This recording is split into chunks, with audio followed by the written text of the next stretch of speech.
yesterday.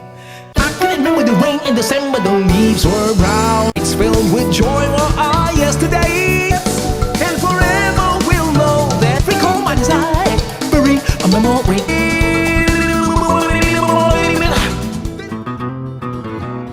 Yes, a Hairless here. Today we have a Patreon request thanks to Dónde está, biblioteca for this one. This is a song called Spain, or Spain I Can Recall. The singer is from the Philippines. It is Gary Valenciano. I know nothing about Gary or the song, but the requester did give me some context, so I'll go over that in this introduction now. So in the early 70s, a jazz legend, Chick Corea, composed an instrumental work which was called Spain. And then about 10 years later, this Spain was covered by Al Jarreau, and he set lyrics to it. This version with the lyrics was called Spain I Can Recall. So this performance here, Gary is singing this Spain I Can Recall version for a Filipino radio station which is on a bus. That's quite cool, I think, so we're gonna get to see that now. The lyrics, I looked at the lyrics and they are pure nostalgia. Every single aspect of them is nostalgic, and if you look at the title, I Can Recall, it's not really surprising. If you've seen my videos before, you'll know that I like to listen to the original songs before I go ahead and listen to covers, so that way I can look for the differences between the covers and the original songs and point them out. Really highlights why these cover versions are different from the original, the things that set the cover performances apart from their original counterparts. In this case though, I was specifically asked not to listen to any of the previous versions, so I'm honouring that and we're going in blind. Last thing, it's quite a long one, relatively speaking. It's about 8 minutes or so, so I imagine I'll try and probably do 3 or 4 pause and analysis sections. Alright, let's get straight into it.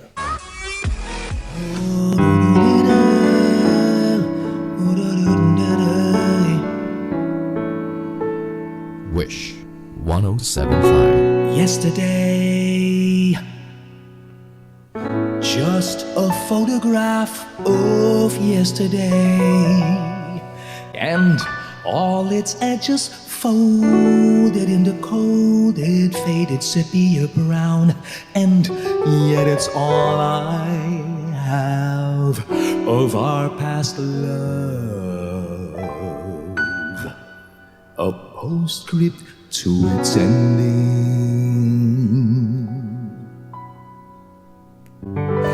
Brighter days, I can see such brighter days, when every song we sang is sung again. And now we know this time it's for good, and we're lovers once again. And you're near me.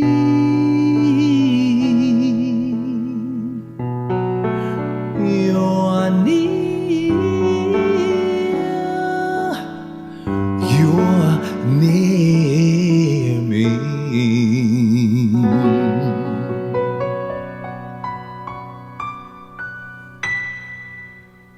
That's not all.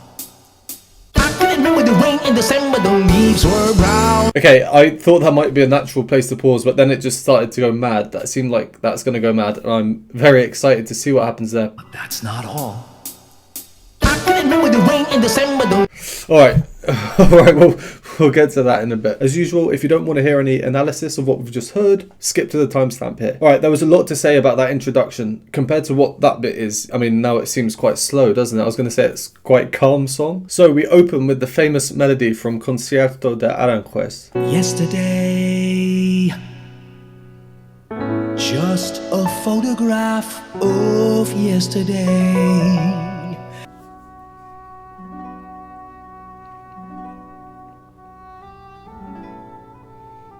So I'm sure a lot of you probably recognise that. The first thing I noticed with him is his vocal style. Whilst he isn't your typical showy voice or, you know, some crazy operatic voice, I do think that his voice is, well, insanely good. And you might be wondering why compared to some other famous singers out there, but it's his vocal style. I get the impression that he is in control of every single little nuance that we hear when it comes to his vocalizations. And not necessarily tuning, I'm speaking more in terms of things like the amount of air he uses with each note that he sings, or the exact placement of a note, or the amount of flatness versus vibrato. His singing style is a singing style that reminds me of certain people I know who have really, really great vocal control. Yesterday, Such a pure note, pure tone, quite airy. And then here, Just a photograph, ever so slightly sharp on graph, and then graph of yesterday.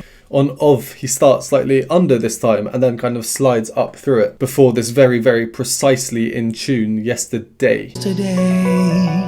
It's a nostalgic song, and the first word we hear in the whole thing is yesterday. That's the first word he sings. And then we have yesterday again here. So I believe that the notes surrounding yesterday, the words that he's singing either side, are a bit carefree in style on purpose. This makes the delivery of yesterday when it comes, as we just saw, more impactful, more direct, more tuneful even, from this airy flatter tone straight through into some nice vibrato. Today. So all this said, we've only heard about 20 seconds and he's already demonstrated an array of vocal techniques and mannerisms, different methods of production of vocal sounds. To find a few more examples from this opening section, let's just listen to the different type of sound on each of these things that I'm about to play. Folded in the cold. Folded there. The word I here. All I have. Love. Far past love. Near. You're near.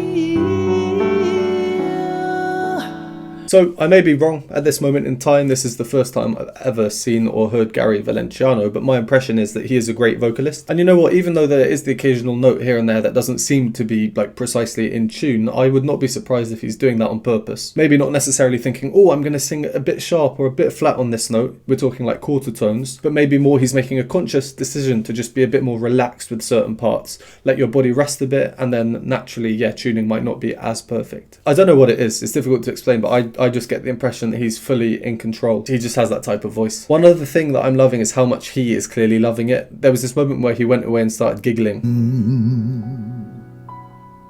Why is he going off and giggling there? Right, so musically, what about the arrangement? I mean, this is jazz. We've got jazz piano exploring the full range of the piano. We have these arpeggiated figures moving up and down. It's intimate, which suits this calm sentiment of the song. Well, at least for the opening. But it's nowhere near as jazzy as it could be, particularly in terms of harmony. Jazz theory can be extremely, extremely complex. I feel there's a little bit of reservation in that regard, kind of overall, maybe in honor of Concierto de Aranjuez.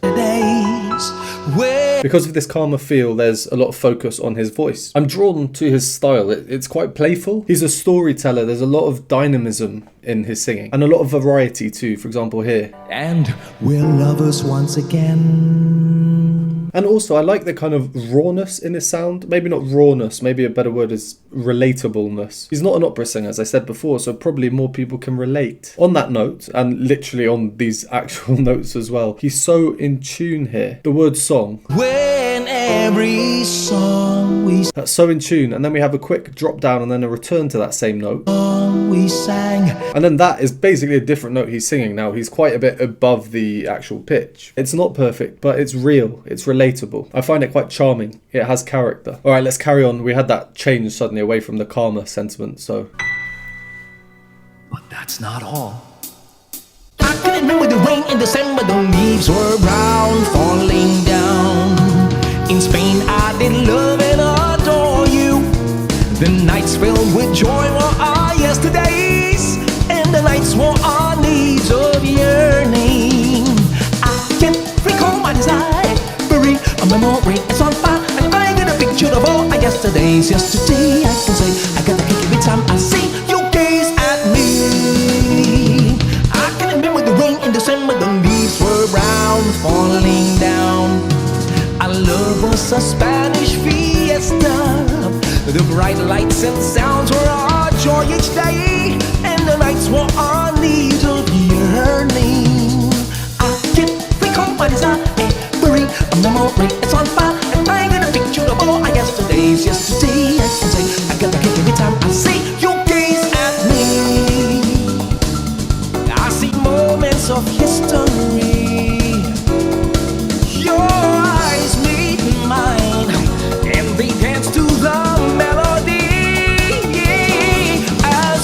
again, as if to the sounds of our hearts beat like castanets, and forever we'll know their meaning. Just very quickly, if you're finding that section really catchy, it's probably because of the circle of fifths, where if you put every single key in the world of harmony in a circle, it moves around. The bass part, listen out for that, it moves down by 5, then up by 4, down by 5, up by 4. The sounds of our hearts beat like castanets, and forever we'll know their meaning. Yeah, recall my desire, worry, a memory, it's on fire. I got a picture of all our yesterdays. Yesterday, I can say, like every time I see you gaze at me.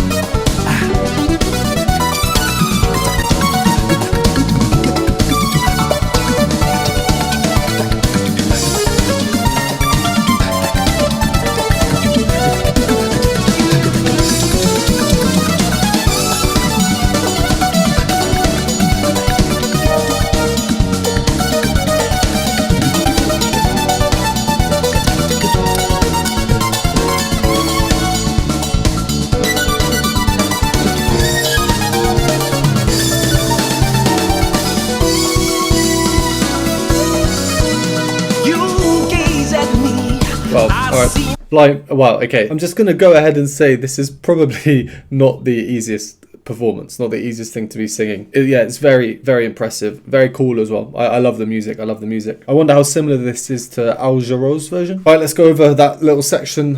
Some more bits to point out there. So this phrase, we can dissect every note. We're not going to, obviously. I couldn't know the rain in December, the leaves were brown, falling down. Overall, though, the variety he manages to get in there and what he does with the singing is quite mad. First thing, and the most obvious thing, is the pitch accuracy, especially at this speed. Best way to demonstrate this is by watching at half speed. I couldn't remember the rain in December, the leaves were brown. And the fact that he's singing in octaves with the flute, they're singing the exact same notes, makes it even more obvious if he were to be off pitch at any point, because it would create a clash with the flute that would be so noticeable. And then on the words "In Spain I did love and adore you" that follows that, the rhythms in the melody are equal. In Spain I did love and adore you. They already probably sound a bit non-standard, and that's because, well, they are. In Spain I did love and adore you. Equal rhythms, but it sounds a bit funky. That's what we call a hemiola. I explained this in yesterday's pentatonics video, actually, by coincidence. But it's basically 3 beats played in the space of 2 beats. So instead of 1, 2, 1, 2, it's 1, 2, 3, 1, 2, 3. But for Gary, that's not enough. He wants more variety. So he rhythmically adjusts a few of the notes. He makes some longer, others shorter. So the overall melodic arc is the same, but the middle bit is like funked up a bit. The song as well, we need to remember that the vocals aren't that much without the supporting music underneath. It's why I so often talk about the musical elements outside of just the performer. Aside from the circle of fifths I mentioned earlier, you know, there's just many great lovely chord progressions. And for me, pretty much throughout the whole thing, it's the bass that really is the standout feature if we just have a little listen to it. I did love and adore you. The nights filled with joy were our yesterdays. This bit, I don't really need to say too much. Accuracy, melodic and rhythmic accuracy. As you can tell, rhythmically it's very complex. Again, making it more complex, both in terms of rhythm and melody, is the fact that all of the other instruments have stopped at this point. They're all playing or singing in octaves. The melody, and his melody in particular, is extremely exposed. It also highlights the little funky beat that we've got going on underneath with the cowbells, is it? I wasn't going to comment on this the first time, but he's done it again, so he obviously has a predilection towards it. But how he says "ing" on falling. Falling down. Ing. Now that may be his accent, but I don't think it is, because one, people can usually sing in a different accent quite well. I don't know why it's so much easier than speaking. And yeah, his accent in the rest of the song hasn't been like that, so I think he's choosing to create this sound. Again, it just kind of stands out, a bit of variety, changing things up. It's playful, and at the same time he appears to be waving at someone out the window. I think maybe someone who's recognized him. Just seems like a happy guy. And it's not like he needs to add in these little extra touches. The song has enough variety as it is. It's pretty nuts. So it's just a bit extra, a bit more. Then we get some repeated sections which are mad. He gets a very well-deserved drink. And he's just committed this madness, this crazy singing, and he's just pausing, chilling, looking outside, enjoying the rain, enjoying this synth solo that we're getting here. It looks like a fun time. Now this bit that follows is unexpected.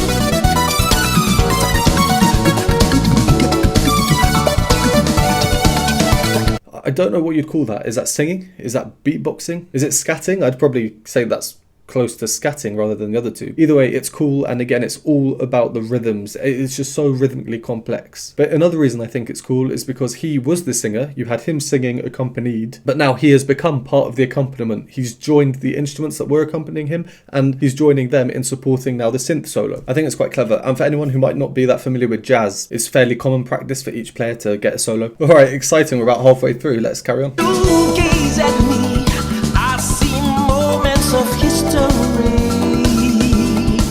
Your eyes meet mine. I wonder what he's doing. Is he turning around to them, asking them to turn something up? He did it earlier as well. I see moments of history. Your eyes meet mine, and they dance to the melody as we live again, as if dreaming. The sounds of our hearts beat like castanets, and forever we'll know their meaning. I can recall my desire, bury memory, it's on fire, and I get a picture of all I yesterday's yesterday. I can say, I can give you time to see you gaze at me.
Blight me, where's this energy coming from? Breathe, man, breathe. Yeah, I mean, it's very, very cool. I understand that some parts of it are a bit more heavy in terms of jazz, so if you're not the biggest jazz fan, it might not appeal to you that much, but I think it's very, very cool, and I do just love a lot of the music here, like this part, for example, the cowbells, the bass. Mine, and they dance to the melody. That point from earlier about how he says falling and he chooses to make a very kind of sound. He does it here again, but it's way more exaggerated, almost, well, I think it's quite comical. He's just having so much fun with it. Then we get a repeated section, again, insane pitch accuracy, all these crazy...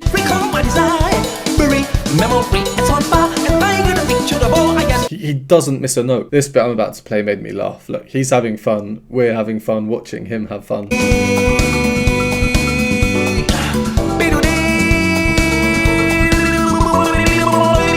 I love how he loads up, he prepares the fingers, and they just slowly come in. So that leads into, again, a scat type section, which goes on for a long time. I mean, I'm getting tired just watching it. So much variety, he's imitating different instruments, he's feeling the music. You can see when he's imitating the bass or something else. But one part stuck out to me, and I want to talk about the harmony behind it.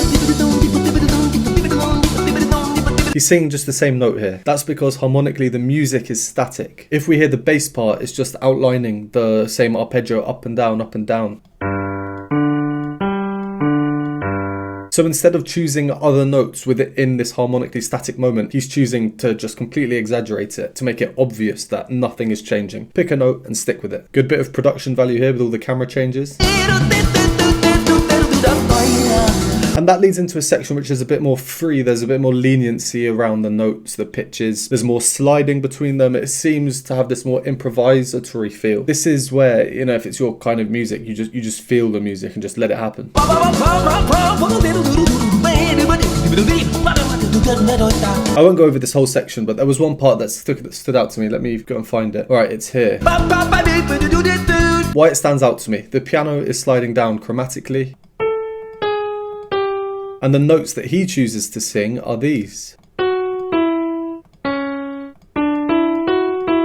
So whilst those two things are separate, if we put them together, they fit perfectly. They cover nearly a whole octave, a whole scale between them without using any of the same notes as each other. Piano.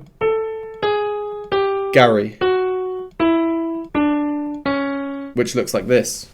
Alright, and then before we carry on until the end, just one final other bit that stands out for obvious reasons.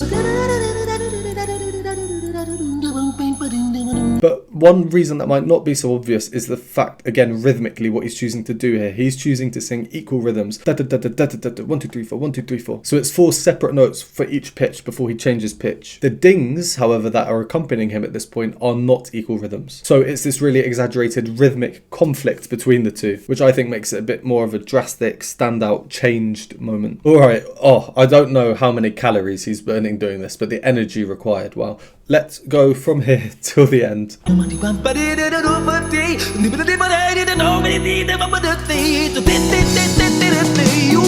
at me, I see moments of history.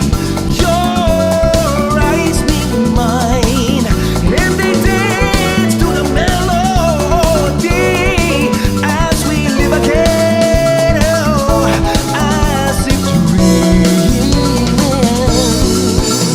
The sounds of our hearts beat like castanets, and forever we'll know their meaning. I can remember the rain in December, the leaves were brown, falling down.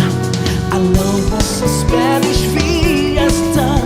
The bright lights and sounds were our joy each day, and the nights were our need to hear her name.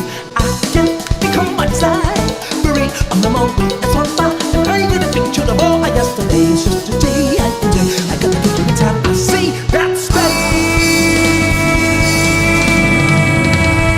Wish exclusive.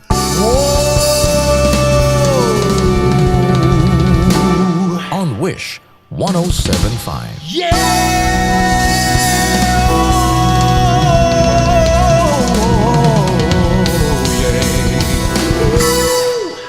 Yeah, that was quite nuts, wasn't it? What a character he is as well. Yeah, I think he'd probably be a great actor. Or he just suddenly comes out and then straight back in. What a showman, and what a song as well. And yeah, just what a performance. On the point of his showmanship, I'll just combine it with another point. What a musical line. It's the one I mentioned earlier. This lovely ascending scale. They're talking about their hearts beating. The sounds of our hearts beat like castanets, and forever we'll know their. But how does he have the energy to stop and pant and stay still in such over-the-top fashion and then just carry on? It's great. And after all of that, he's still energized, still accurate in these pitches and this rhythmic complexity. I can become my side, buried on the mountain. Yeah, I mean, let's leave it there. That was quite crazy. A great display of vocal control, I think, in many regards. And great to watch. He was clearly having a great time, and I think in turn, so we, if we're watching it, someone enjoying themselves like that. Yeah, I'm sure he slept very well that night. Probably burnt a lot of calories indeed. Alright, let's leave it there. Thanks once more for this recommendation, and thank you all for watching. Would appreciate a like and subscribe. If you enjoy my content and want to support me, you can do so by joining the Patreon or YouTube memberships linked down below in the description, and I will